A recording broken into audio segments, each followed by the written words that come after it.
Si tu penses que Strip Withers alias le roi n'était qu'un personnage de remplissage pour faire briller Flash McQueen, alors tu regardes ce film de travers depuis 20 ans. Tu vois une voiture bleue avec un immense aileron et une moustache. Tu vois un mentor générique conçu pour vendre des jouets aux enfants. Mais si tu regardes de plus près, si tu grattes vraiment la peinture bleue d'Inoko, tu découvres le personnage le plus tragique, le plus complexe et le plus réaliste de toute la franchise. Tu l'as ignoré parce que le film t'a dit de suivre le Rookie rouge. Mais la vraie histoire, celle qui parle aux adultes, se déroulait en arrière-plan depuis le début.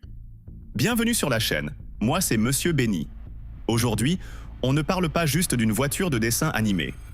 On décortique la légende du roi pour comprendre pourquoi il est le seul personnage qui s'est sorti du cauchemar corporatif de la Piston Cup, avec son âme intacte. À la fin de cette vidéo, tu ne verras plus jamais ce numéro de la même façon. La plupart d'entre nous ont un souvenir totalement faussé de ce personnage. On se souvient de lui comme de l'obstacle, le vieux de la vieille, qui bloque la nouvelle génération. Mais c'est la première erreur que tout le monde fait. Pour comprendre la fin, il faut comprendre le début et la réalité du roi est bien plus sombre qu'une simple course. Il faut comprendre que dans le monde du sport automobile professionnel, il n'y a que deux façons de quitter la piste.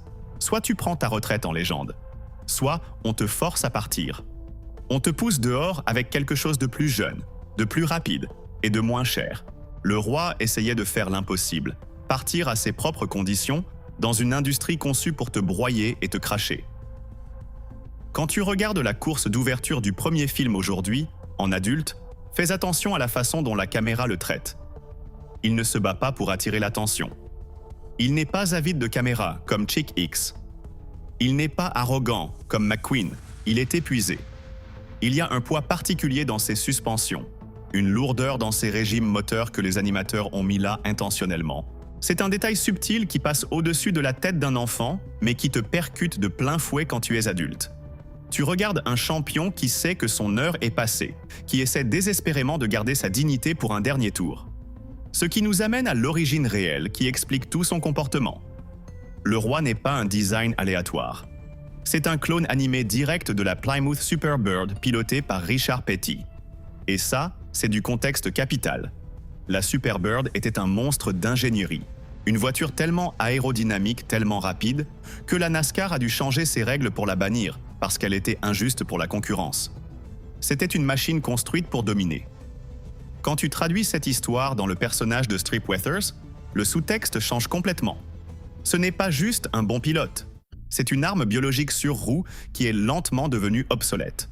Pense une seconde à l'horreur psychologique de ça.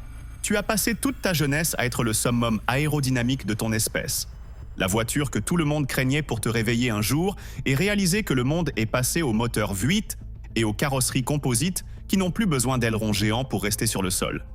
La tragédie du roi, ce n'est pas qu'il perd son talent, c'est qu'il devient une relique alors qu'il est encore vivant. C'est pourquoi sa relation avec sa femme, Linda, est si cruciale, on y reviendra. Elle est la seule à voir l'homme à l'intérieur de la machine, pendant que le reste du monde, y compris les sponsors de Dinoco, ne voit qu'un panneau publicitaire sur le point d'expirer. Mais avant d'en arriver là, avant de disséquer son accident, ce moment qui a traumatisé toute une génération de gosses, on doit parler du mensonge. Le mensonge, c'est que le roi était heureux. Si tu regardes ses interviews dans le film attentivement, tu vois une façade.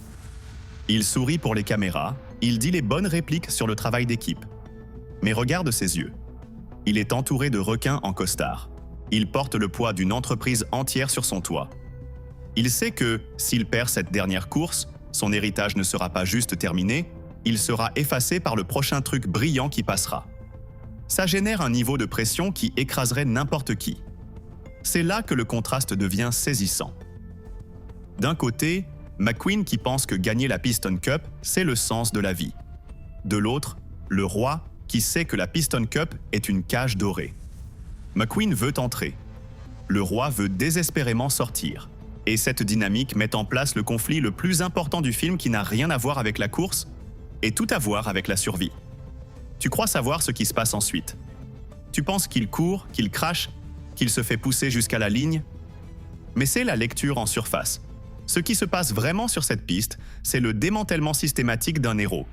Et pour comprendre pourquoi ça devait se passer comme ça, il faut analyser la physique de l'accident lui-même.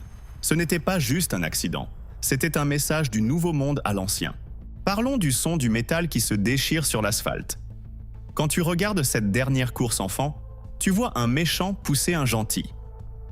Quand tu la regardes, avec les yeux d'un adulte, tu assistes à l'exécution brutale et calculée d'un héritage. Le crash qui met fin à la carrière du roi n'est pas un simple accident. C'est la manifestation physique d'une nouvelle ère impitoyable qui écrase violemment l'ancienne. Chick Hicks ne le bouscule pas juste. Il déstabilise délibérément l'équilibre aérodynamique d'une légende, envoyant des décennies d'histoire valdinguer dans les graviers dans un nuage de poussière et de débris. La violence de ce moment est choquante parce qu'elle brise les règles non dites du sport.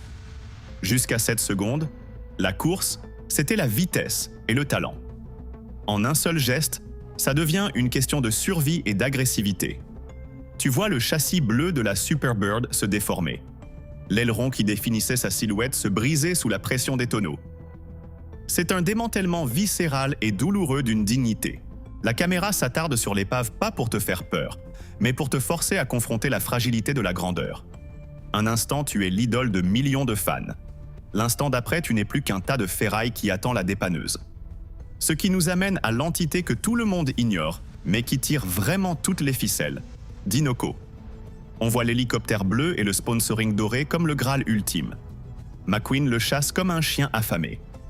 Mais regarde le roi. Il porte cette peinture bleue depuis des décennies. Il sait exactement ce que ce sponsoring coûte. Ce ne sont pas juste des pleins gratuits et des jets privés. C'est de l'appropriation. Dinoco possède son image, son temps et son corps. Quand il est couché sur le bord de la piste, remarque comment la machine corporative marque une pause. Ils ne se précipitent pas pour sauver un ami. Ils évaluent les dommages à leur actif. La tragédie de Strip Withers, c'est qu'il est resté loyal à un système prêt à le remplacer dès que son moteur refroidirait. Il leur a donné sa loyauté. En retour, le sport lui a donné une carrière. C'est la réalité sombre de l'univers de la Piston Cup qui passe au-dessus de la tête du jeune public. C'est un broyeur corporatif. Le roi est le seul qui semble comprendre que le trophée est creux si tu te perds pour l'obtenir. Quand il est là, brisé et retourné, le silence dans le stade est lourd. C'est le silence d'une foule qui réalise que ses héros sont mortels. Mais le moment le plus puissant n'est pas le crash lui-même. C'est le refus de rester à terre. Sa mécanique interne crie de douleur. Son châssis est tordu. Mais la volonté d'un champion le force à garder les yeux ouverts. Il ne se bat plus pour la victoire. Ce rêve est mort. Il se bat pour finir. Cette distinction est cruciale.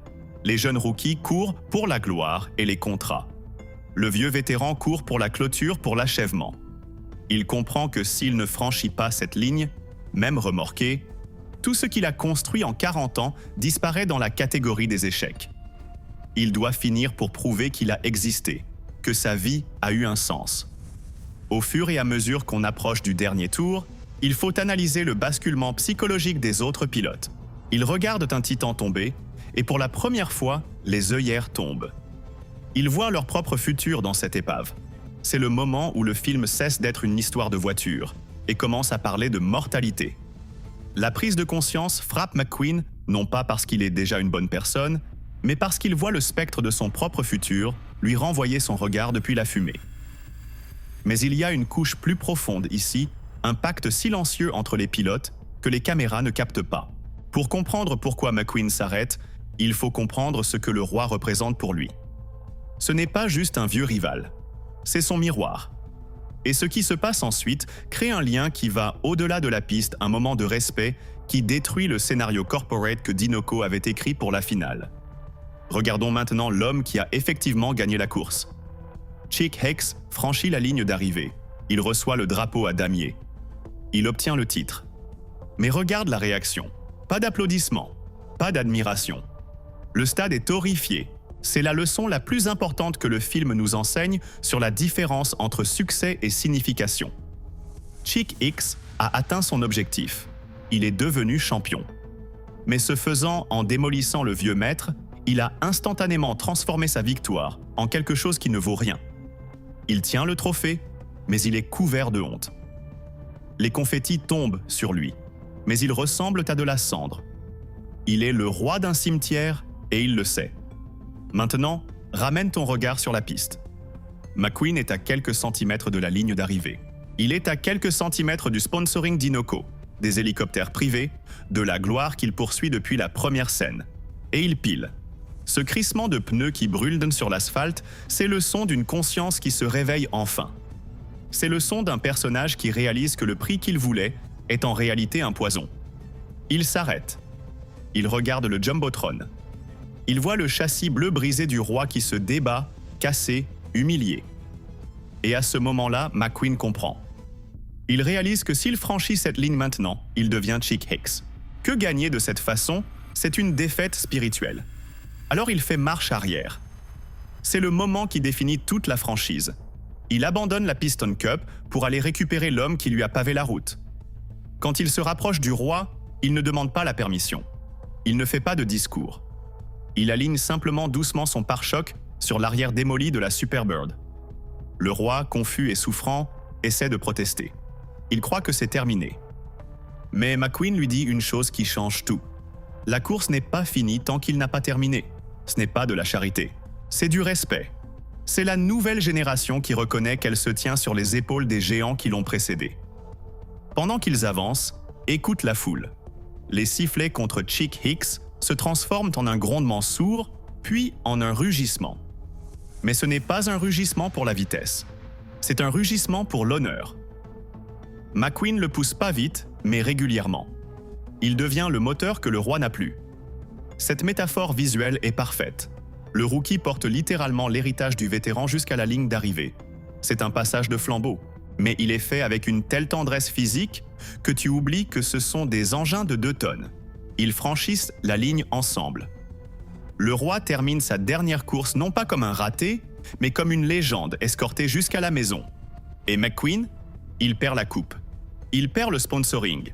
Mais regarde son visage. Il n'a jamais semblé aussi complet. Il réalise que la Piston Cup n'est qu'une coupe vide, juste du plastique et de la peinture dorée. La vraie victoire, c'était de sauver la dignité de l'homme qui l'a inspiré. Ce sacrifice, c'est ce qui sépare un gagnant d'un champion.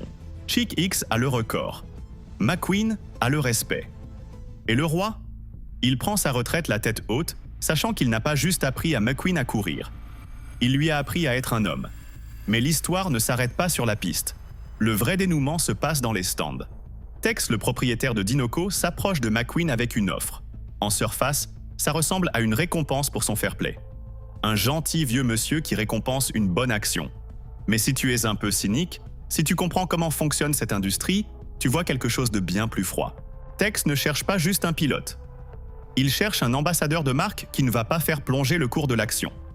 Le roi est hors service. Chick Hicks est un désastre de relations publiques.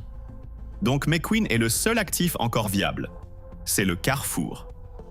C'est le moment où McQueen doit choisir entre la vie qu'il croyait vouloir et la vérité qu'il vient d'apprendre. Et vers qui regarde-t-il? Pas vers l'hélicoptère, pas vers le contrat. Il regarde Strip Withers. Le roi n'est pas entouré d'agents ou d'avocats. Il est entouré de sa femme, Linda. Ils vivent leur moment privé dans le chaos ambiant. Strip est esquinté. Son aileron a disparu. Sa géométrie est détruite. Mais il sourit. Pour la première fois dans tout le film, le roi a l'air véritablement en paix. Pourquoi? Parce qu'il est enfin libre. Le crash était brutal, oui, mais il a brisé le contrat. Il n'a plus besoin de courir. Il n'a plus besoin d'être le visage de l'entreprise. Il peut rentrer chez lui. McQueen voit ça. Il réalise que la peinture bleue d'Inoco n'est pas un insigne d'honneur. C'est une paire de menottes dorées. S'il accepte ce sponsoring, il devient le prochain roi, ce qui signifie qu'un jour, il finira exactement comme lui, démoli sur une piste pendant que le sponsor cherche déjà son remplaçant. Alors quand McQueen dit non à Tex, il n'est pas juste humble. Il rejette tout le cycle de l'exploitation. Il choisit de rester avec Rust-eze, une entreprise qui le traite vraiment comme un ami, comme une famille, plutôt qu'un conglomérat qui le voit comme un panneau publicitaire. Cette décision est la conséquence directe d'avoir regardé le roi saigner. Strip Withers ne lui a pas juste appris à conduire.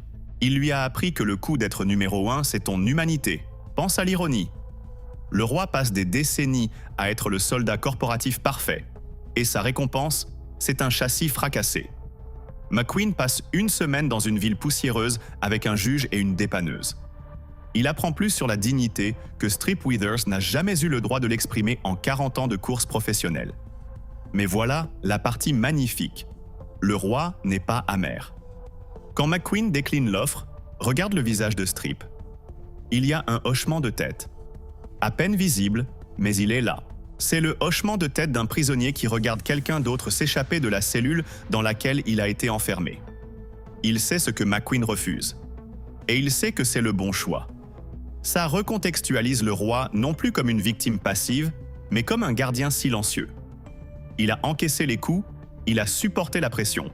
Et en étant démoli publiquement, il a sauvé par inadvertance la prochaine génération de répéter la même erreur. Il est devenu le comte préventif qui a sauvé l'âme de Flash McQueen. Et il faut qu'on parle de Linda Weathers. Dans un film de machine, elle apporte les seuls vrais enjeux humains. Quand son mari crache, elle se fout du classement. Elle est terrifiée. Cette peur tranche à travers la logique cartoonesque. Elle nous rappelle que ces voitures ont des vies en dehors du circuit. Le roi a une maison, il a une histoire. Le fait qu'il survive pour prendre sa retraite avec elle, c'est la seule vraie victoire du film. Chick Hicks a un trophée qu'il ne peut pas savourer. McQueen a une équipe, mais pas de coupe. Le roi a sa vie. Au final, il est le seul qui ait vraiment gagné parce qu'il est le seul qui s'en soit sorti. La leçon finale que Strip Withers nous laisse est simple, mais c'est la plus difficile à accepter. Tu n'es pas ton boulot. Tu n'es pas ton contrat de sponsoring. Tu n'es pas le numéro peint sur ta portière. Le roi a passé toute sa vie à être le plus rapide, le meilleur, l'icône intouchable. Mais au moment où il a percuté le mur, tout ça s'est évaporé. Et ce qui restait, juste une voiture, juste un mari, juste un mentor. Si tu regardes cette vidéo et que tu fais des semaines de 60, 70 heures pour un patron qui te remplacerait demain si tu tombais en panne, regarde le roi. C'est le fantôme de ton futur. Tu peux être le meilleur performeur, l'employé le plus loyal, mais la machine corporative n'a pas de mémoire. Elle n'a qu'un grand livre de comptes. Le crash était la meilleure chose qui lui soit jamais arrivée, parce qu'il l'a forcé à arrêter de courir une course qui n'a pas de ligne d'arrivée. Dans les films suivants, on le voit revenir non pas comme pilote, mais comme chef d'équipe. Il trouve de la joie à enseigner. Il trouve un sens à guider la prochaine génération. C'est l'évolution finale d'un homme qui a réalisé que la signification vaut mieux que le succès. Il n'a plus besoin du rugissement de la foule, parce qu'il a le respect de ses pairs et l'amour de sa famille. Il a échangé la cage dorée contre une vie tranquille, et c'est un échange que chacun d'entre nous devrait être prêt à faire. Alors la prochaine fois que tu vois cette super Bird bleue à l'écran, ne vois pas juste un personnage secondaire. Vois un survivant. Vois un avertissement. Vois le seul personnage de toute la franchise qui a regardé le diable dans les yeux et s'en est sorti avec son âme. Il n'a pas perdu la Piston Cup. Il l'a dépassée. Il a réalisé que la coupe était trop petite pour contenir la vie qu'il voulait vraiment vivre. Si cette analyse t'a apporté quelque chose, si elle a changé ta façon de voir un classique de ton enfance, alors abonne-toi pour ne rater aucune de ces plongées en profondeur. Et si tu veux que d'autres personnes découvrent le vrai visage de cet univers, laisse un like, ça aide vraiment la chaîne à grandir. Je suis Monsieur Benny. Merci de m'avoir accordé ton temps. Et souviens-toi, la course ne sert à rien si tu te perds pour la gagner. À très vite. Peace.